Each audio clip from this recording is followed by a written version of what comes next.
నేను గొర్రెలకు మంచి కాపరిని.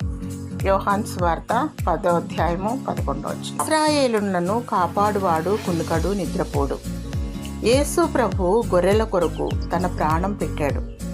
ఆయన గొర్రెలు ఆయన స్వరము వినును.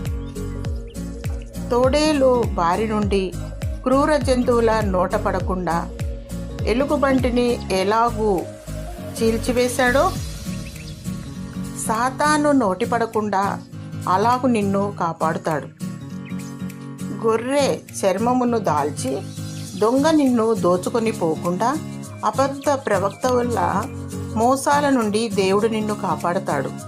ఆనాడు ఆదాముకు మోసము చేసి సాతాను నిన్ను మోసగించాలని ఎత్తుతున్నాడు.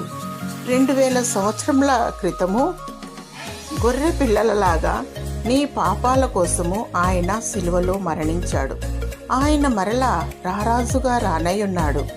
ఆయన నీ కన్నీటి బాష్పబిందులను తుడిచివేయును.